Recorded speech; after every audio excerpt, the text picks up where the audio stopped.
Liban, nouvelle proposition israélienne pour une reddition de l'OLP, le témoignage d'un médecin français qui vient de rentrer de Beyrouth-Ouest. Le changement d'homme à la tête de la diplomatie américaine, pour Antenne 2, le commentaire d'Henry Kissinger. Conseil européen demain à Bruxelles, à l'ordre du jour la situation internationale et le lourd contentieux économique avec les États-Unis. Mondial, le deuxième tour commence demain avec entre autres France-Autriche. Jean-François Larios, non sélectionné, accuse. Madame, Monsieur, bonsoir. Au Liban, le cessez-le-feu intervenu dans la soirée de vendredi dernier a été respecté aujourd'hui encore. Le gouvernement israélien, réuni hier soir et ce matin à huis clos, a décidé de faire pour la première fois une offre politique publique à l'OLP pour aboutir à la reddition des Palestiniens et donc à la solution du problème de Beyrouth-Ouest. Première proposition, que l'armée libanaise pénètre dans Beyrouth-Ouest, que les différentes organisations coiffées par l'OLP lui remettent leurs armes. Ensuite, tous les membres de ces organisations quitteront Beyrouth et le Liban par un convoi de la Croix-Rouge internationale en direction de la Syrie. Alors interviendront des négociations politiques pour parvenir à rétablir l'intégrité territoriale du Liban et le retrait de toutes les forces étrangères. Israël demande aux États-Unis d'offrir leurs bons offices. Le chef de l'OLP, Yasser Arafat, a répété cet après-midi à la radio palestinienne que l'OLP s'engageait à combattre pour défendre Beyrouth et qu'il ferait payer un prix très lourd aux Israéliens. C'est la réponse des Palestiniens au tract que l'aviation israélienne avait lancé aujourd'hui sur Beyrouth. Sur place, Daniel Catlin.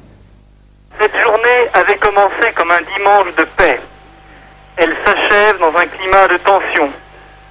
À 14 heures, 2 avions israéliens ont survolé la capitale libanaise à basse altitude. Ils ont largué sur la ville des milliers de tracts verts et roses adressés à la population de Beyrouth. Les forces israéliennes disent ces tracts poursuivent leur guerre contre les terroristes et n'ont pas encore mis en œuvre tous les moyens dont elles disposent. Habitants de Beyrouth, profite du cessez-le-feu, quitte la ville pour sauver ta vie et celle des êtres qui te sont chers. 2 heures après, j'ai vu des centaines de véhicules surchargés se presser aux sorties de Beyrouth. Mais tous ont été refoulés par les postes de contrôle des forces palestino-progressistes. Ne sortez pas de Beyrouth, disaient les miliciens, les Israéliens vont ouvrir le feu sur vous. Une voiture piégée a explosé près de l'AFP en fin d'après-midi, tuant un passant. Sur le plan diplomatique, l'Assemblée générale des Nations unies a voté la nuit dernière une résolution demandant le retrait israélien. Israël et les États-Unis ont bien sûr voté contre. À Tunis, les ministres des Affaires étrangères de la Ligue arabe, réunis pour organiser un prochain sommet, n'ont pris aucune décision concrète pour répliquer à l'invasion israélienne, ni aucune sanction contre les États-Unis pour leur soutien à Israël. En Israël, l'opinion est ébranlée par un conflit qui, en 3 semaines, a fait dans les rangs israéliens beaucoup plus de morts que la guerre de Suez de 56, 266 tués très exactement. Pour la première fois depuis le début du conflit, quelques 10 000 Israéliens ont manifesté hier à Tel Aviv contre la guerre.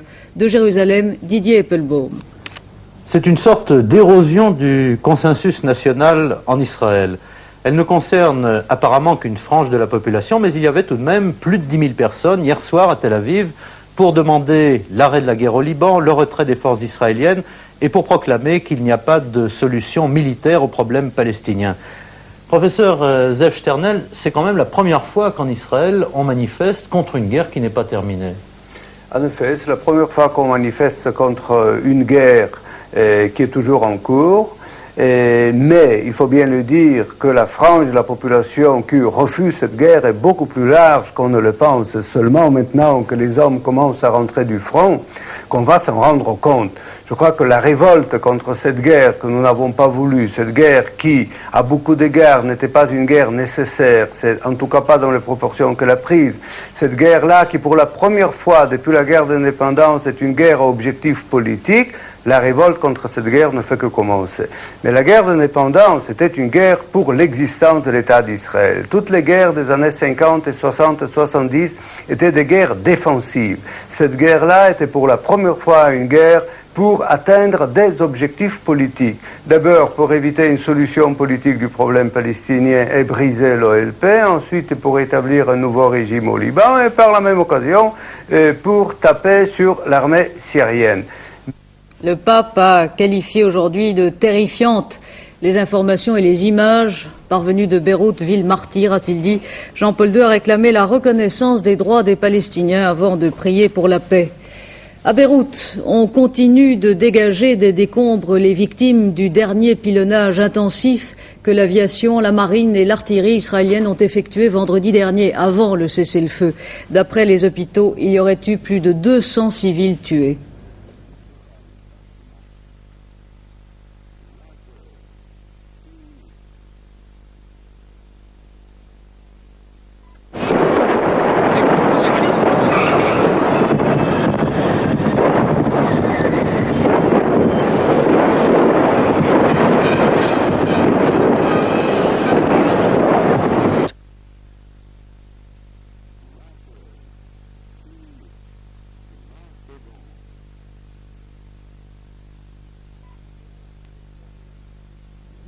Jacques Berès, vous étiez à Beyrouth vendredi, vous êtes médecin, vous appartenez à l'organisation Médecins du Monde.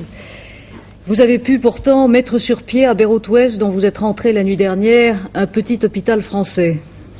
Oui, il faut d'abord dire que ce n'est pas du tout la première fois que Médecins du Monde va au Liban, que nous y sommes allés dans les camps palestiniens avec les Palestiniens, que nous y sommes allés aussi avec les chrétiens quand Ashrafieh était encerclé, que nous y sommes allés avec les chiites, que nous nous sommes occupés des réfugiés, des fois pendant plusieurs mois au Liban.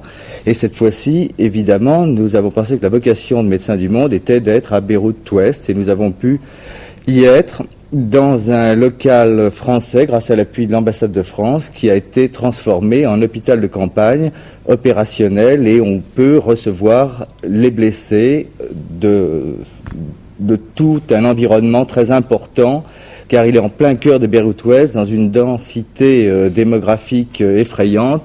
Et les images terrifiantes qu'on voit montrent bien ce qui peut se passer lorsque la guerre atteint une ville en plein cœur comme ça. Alors justement, il y a toutes sortes de chiffres contradictoires sur le nombre des victimes. Est-ce que l'on peut en fait évaluer les dégâts ? Je ne pense pas, ou en tout cas, je ne me sens pas du tout capable de le faire. Je ne pense pas non plus, bien que le Liban soit très couvert par les journalistes qui font bien leur métier, je ne pense pas, car tout le monde a trop peur, tout le monde est trop dans son coin, les vérités sont des fragments de vérité. Tout ce qu'on peut dire, c'est que les armes modernes et leur sophistication est complètement terrifiante, et qu'on tire sur des immeubles où il y a des gens, des femmes, des enfants qui n'ont rien fait que de mener là leur vie, ou d'essayer de continuer de mener leur vie, ce qui paraît bien difficile actuellement. Alors justement, la télévision libanaise parlait hier de familles entières carbonisées par le napalm. Est-ce que vous avez vraiment constaté l'emploi de telles armes sur place ? Non. Pas de napalm, mais je l'ai entendu dire sans que personne puisse le confirmer. Je l'avais entendu dire d'autres fois, on l'a dit sur d'autres théâtres d'opération, napalm égale horreur. Et quand on veut dire qu'une guerre est une guerre d'horreur, on dit ils attaquent au napalm. Des fois c'est vrai, des fois c'est pas vrai. Par contre, c'est une guerre horrible. Il y a une disproportion fantastique entre cet armement sophistiqué, entre ces chasseurs qui piquent en lâchant des leurres, qui vont à une vitesse, et les pétoires qu'on leur oppose, et les bombes à fragmentation qui effectivement tombent. Puis de toute façon, c'est pas ça le problème. Le problème, c'est que les obus frappent dans une structure vivante, avec des distances ridicules, avec des gens qui ne peuvent pas aller autre part, parce que Beyrouth-Ouest est complètement enfermé, encerclé, qu'il y a effectivement des barrages, que c'est aussi miné en périphérie, que ça... c'est alors justement, Daniel Katner nous disait donc tout à l'heure que les Palestiniens ont empêché cet après-midi les habitants de Beyrouth de fuir. Et vous avez vu, vous, les préparatifs, vous avez vu des trous creusés pour des mines, pour empêcher éventuellement les gens de partir. Pour empêcher les gens de partir, ou utopiquement pour empêcher les tanks israéliens de rentrer. Enfin, c'est un cordon, c'est pas possible. Il y a des années de méfiance accumulée. Les musulmans ne passent pas à Beyrouth-Est, les gens de Beyrouth-Est n'allaient pas à Beyrouth-Ouest. C'est utopique de dire aux gens sortez, prenez vos affaires. Enfin, en tout cas, ce soir, manifestement, ils étaient prêts à le faire. Oui, ils ont peur, ils ont terrorisé, ils en peuvent plus, ils savent pas ce qui leur arrive, ils savent pas quand ça va tomber, quand ça va être pour eux, quand ça va être pour le voisin, c'est l'horreur. Alors comment est-ce que vos équipes et vos secours continuent de parvenir à Beyrouth-Ouest ? Ils continuent, ils sont tous volontaires, ils savent à peu près à quoi ils s'engagent, ils continuent, ils passent par Chypre, ils prennent des bateaux, ils y arrivent, on arrive à passer à Beyrouth-Ouest.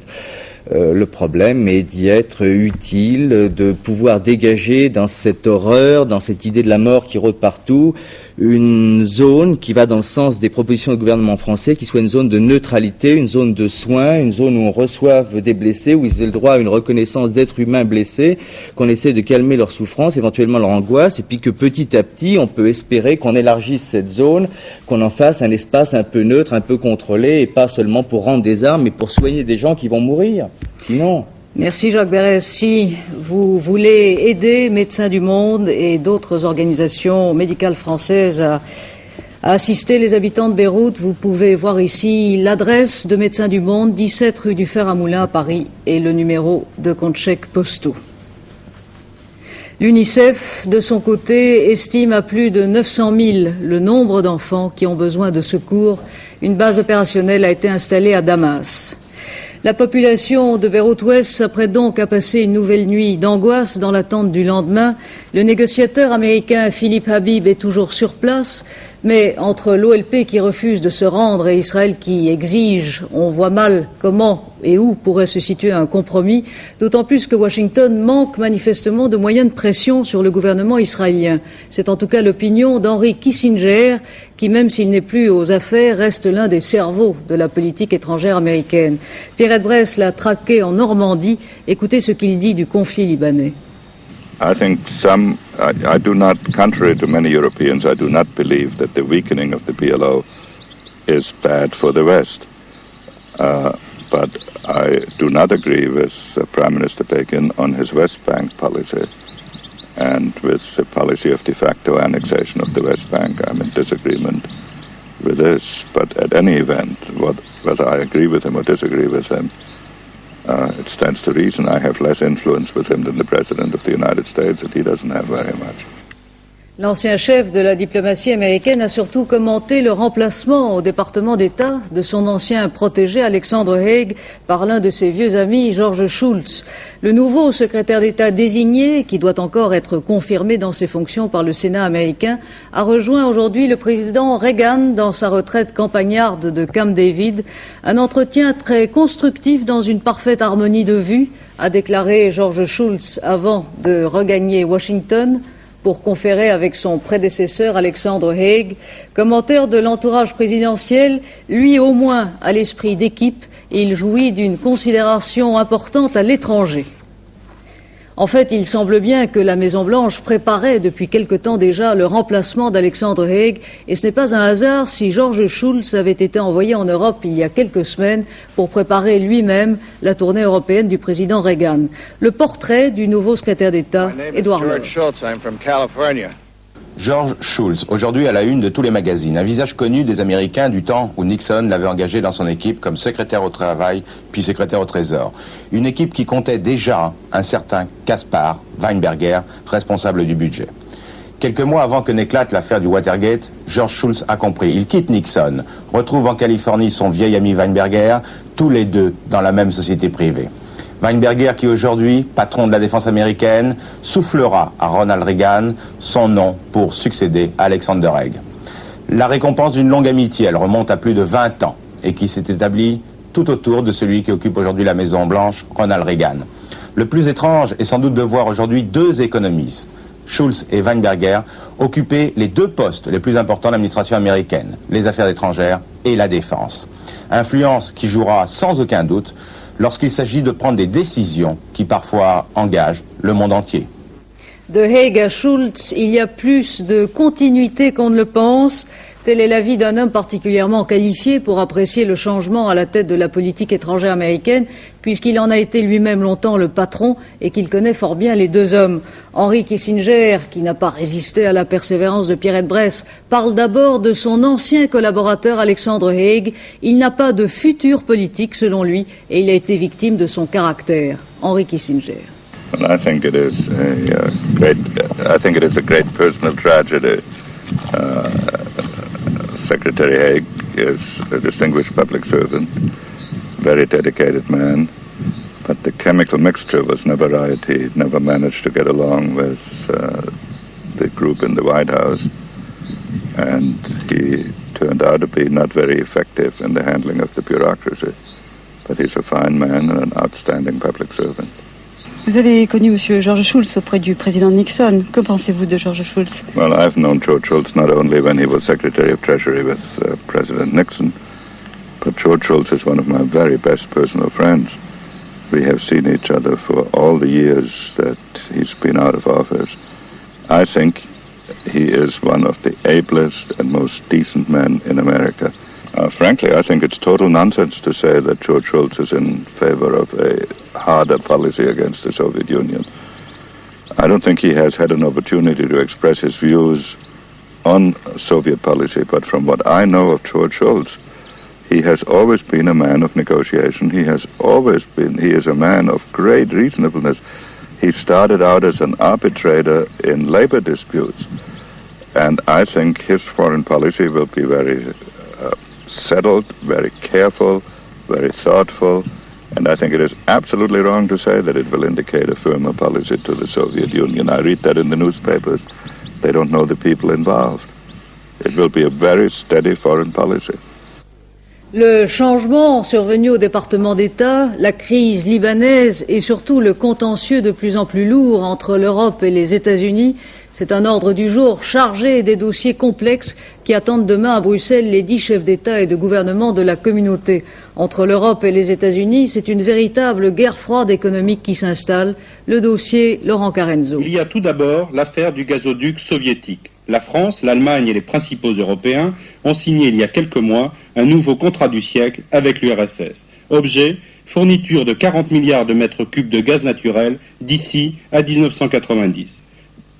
Dénonçant la future dépendance énergétique de l'Europe par rapport à l'URSS, les Américains ont décrété en décembre dernier l'embargo sur l'exportation des technologies nécessaires à la construction du gazoduc. En vain. Depuis le début de l'année, Mitterrand et Schmitt ont tenu bon et les sociétés françaises et allemandes ont signé des contrats d'équipement. Nouveau coup de tonnerre le 19 juin.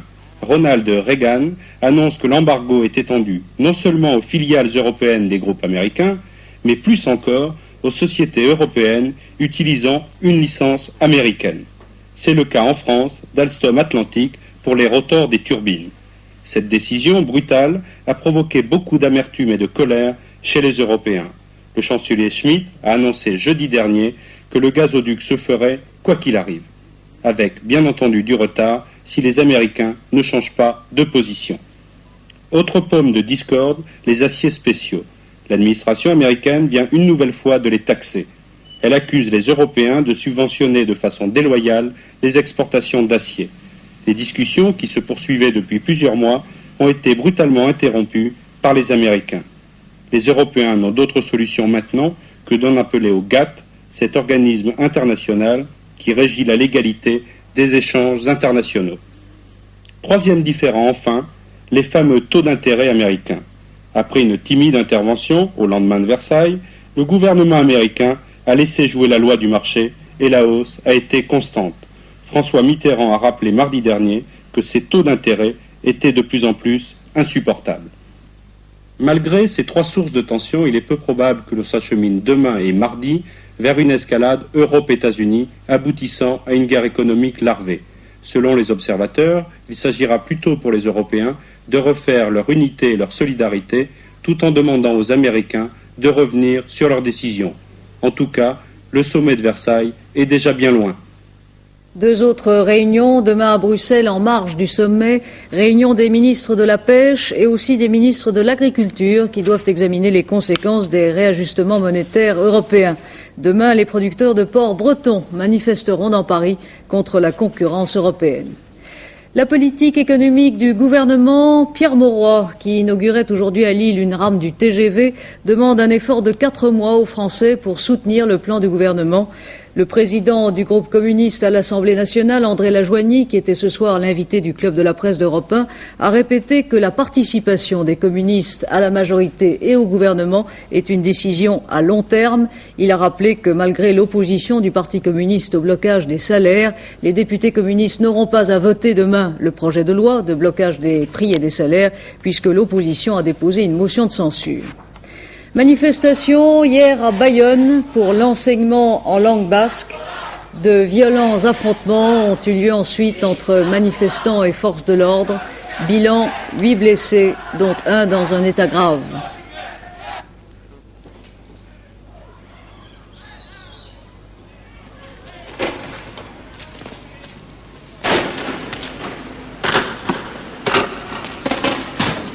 Autre manifestation violente hier soir à Vireux-Molin dans les Ardennes, près de Chaux.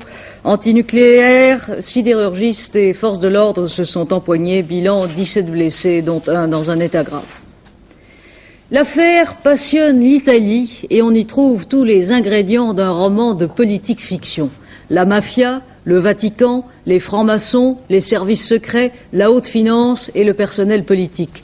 Au cœur de la toile d'araignée, le cadavre d'un homme découvert pendu sous un pont de Londres, Roberto Calvi, qui était le patron de la plus grosse banque privée italienne. Il a sans doute été assassiné. De Rome, Victor Bramont. C'est la mafia qui a éliminé Roberto Calvi, le président du groupe financier privé le plus important d'Italie. Je dirais même plus, la mafia a tenu à faire savoir que c'est elle qui a assassiné le financier. Traditionnellement, lorsque la mafia se débarrasse d'un traître, elle met une pierre dans la bouche du cadavre. Eh bien, on a trouvé des pierres dans les poches de Roberto Calvi assassiné à Londres. Cela peut très bien signifier, nous venons de punir un voleur et il avait même encore notre argent dans ses poches. Les ennuis de Roberto Calvi ont commencé il y a un peu plus d'un an. Ici, nous le voyons au moment où il va être condamné à 4 ans de prison pour exportation illicite de capitaux. Or, il semble bien que le groupe financier de Roberto Calvi gérait aussi, si l'on peut dire, l'argent de la mafia.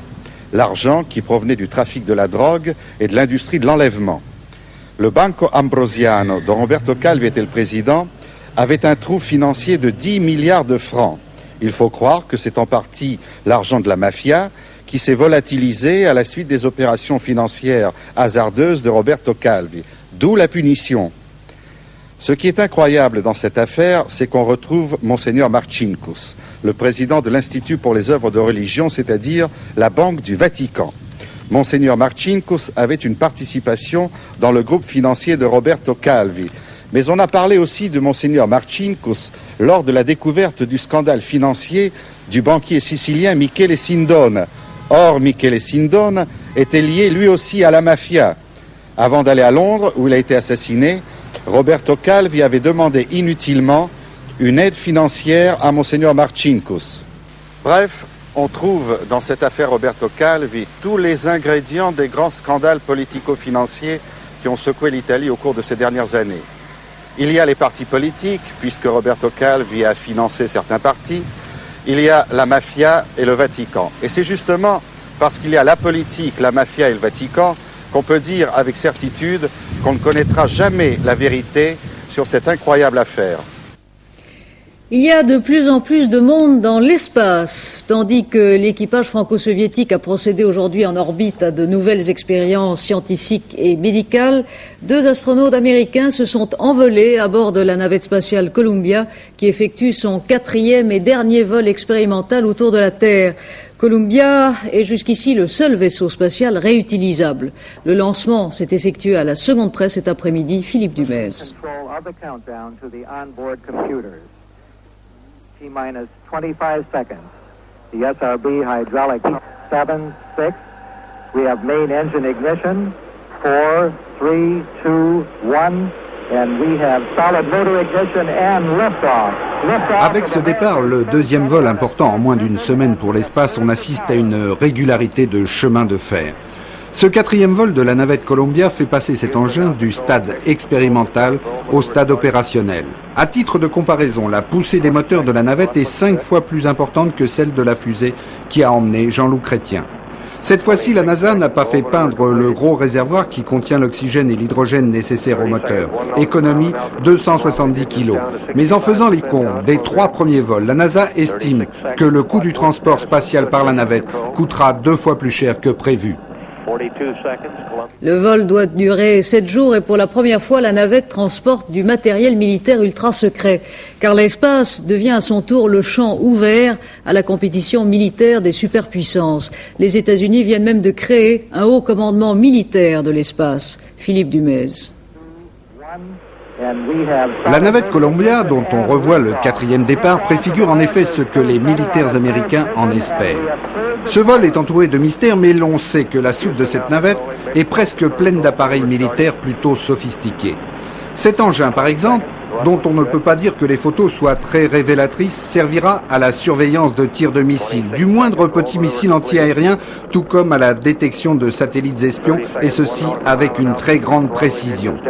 D'autres expériences auront également lieu pendant ce vol, par exemple la mise au point de protection contre certains rayonnements. Et l'on ne peut pas ne pas penser que les Américains ne font pas cette fois-ci des expériences avec des lasers. Ils le feront certainement très prochainement pour détruire missiles ou satellites indiscrets.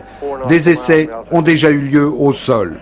Un nouveau commandement militaire a donc été mis en place et il aura la responsabilité sur toutes les recherches spatiales. Les grandes bases militaires de l'espace ne sont plus du domaine de la science-fiction. Leurs études sont déjà bien avancées. Cette course entre militaires américains et soviétiques pour l'espace ne nous promet pas plus de calme que sur la Terre. Retouchons terre maintenant avec le mondial. En avant pour le 2e tour. Après une trêve de 2 jours, les émotions du mondial vont recommencer demain. La France affrontera l'Autriche demain après-midi. Vous allez voir la composition de l'équipe française. Lacombe et Platini, vous allez le voir j'espère, Lacombe et Platini étant blessés, Michel Hidalgo attend le dernier moment pour décider de leur participation. Rocheteau pourrait prendre la place de Lacombe et Tigana celle de Platini. Un absent dans cette équipe depuis la rencontre de premier tour contre l'Angleterre, Jean-François Larios. Oui, il est sûr que je suis extrêmement déçu, car je pense que sur les 3 ou 4 derniers matchs que l'équipe de France a disputés, auxquels j'ai participé, on a toujours dit que j'avais fait d'excellentes prestations. Et disons qu'après pour le match du Koweït à la Tchécoslovaquie, l'entraîneur n'a pas fait appel à moi et je sais que demain il ne fera pas appel à moi non plus. Alors je suis un peu déçu, disons, par certains comportements, car il paraît que c'était les hommes en forme qui devaient jouer. Bon, on estime que peut-être je ne suis pas en forme, j'accepte toute décision et ce n'est pas pour ça que j'irai polémiquer ou faire certaines déclarations à assassiner l'un de Michel Hidalgo ou les autres joueurs de l'équipe de France, ça ne m'intéresse pas. Est-ce que Michel Hidalgo vous a expliqué pourquoi il ne vous faisait pas jouer? Non, la seule conversation que j'ai eue avec Michel Hidalgo, ça a été d'une durée de temps exactement d'à peu près 5 à 10 minutes pour le jour du Koweït. Et depuis, je n'ai vraiment aucune nouvelle. Et que s'est-il passé pendant cette conversation? Il vous a dit pourquoi vous ne jouiez pas contre le Koweït? Non, il m'a simplement dit que contre l'Angleterre, je n'avais pas démérité, au même titre que les 5 autres qui étaient sortis, que c'était pas nous qui devions sortir, mais qui devaient faire un choix. Je lui ai dit que simplement, j'acceptais sa décision et que de toute façon, je serais derrière le groupe jusqu'à la Coupe du Monde. Et à votre avis, pourquoi vous ne jouez pas en équipe de France, alors que l'on a dit depuis le début que vous étiez un des joueurs les plus en forme? Ben ça, je pense qu'il faut demander à Michel Hidalgo. Est-ce que c'est Michel Platini qui ne veut pas? Oh, vous savez, Michel Platini, ce n'est pas l'entraîneur, hein, c'est l'entraîneur qui prend ses décisions lui-même. Et pour vous, l'équipe de France, c'est bientôt fini ou ça va bientôt recommencer? Ben, pour le moment, je vais terminer la Coupe du Monde et je serai derrière les gars qui seront sur le terrain. Mais je ne pense pas que je remettrai les pieds, disons, avec l'équipe de France pour la suite de la compétition à venir, que ce soit dans les matchs amicaux, dans la Coupe d'Europe des Nations. Je pense que j'étais énormément déçu et à partir de là, je ne vois pas ce que je peux apporter de plus dans les années à venir. Si jamais demain l'équipe de France va en demi-finale de la Coupe du Monde et que vous êtes dans les 11, ça changera? Non, pas du tout. Parlons chevaux maintenant avec Pierre Bresse qui, malgré Henri Kissinger, n'a pas négligé le tiercé qui secourait à Longchamp aujourd'hui. Dans la phase finale de la course, tout à l'extérieur, c'est Great Death qui galope très au large. Ensuite, Shawnee Light, Brightson et Baby O' Mine sont à la lutte, suivis de Lipizos et Léontine. Pendant que Cristal de Lune vient en pleine piste, en accélérant l'allure et sans pouvoir prendre l'avantage. Mais Bosto fait une remontée fantastique et va essayer de battre Brightson. Cristal de Lune défend âprement sa 3e place contre Great Death. Il y aura photo pour départager l'arrivée qui sera finalement 11-3-18. Un tiercé qui rapporte dans l'ordre 11 700 francs et dans le désordre 2340 francs. Cyclisme, Régis Clerc de l'équipe Mercier a remporté aujourd'hui le championnat de France professionnel sur route sur le circuit de Bailleul dans le Nord. Bernard Hinault, dont 2 coéquipiers s'étaient échappés, a fait pour une fois la course derrière, mais il n'a pas supporté la réaction des spectateurs qui, surpris de le voir lâcher, l'ont, paraît-il, insulté. Il a donc abandonné au 4e tour.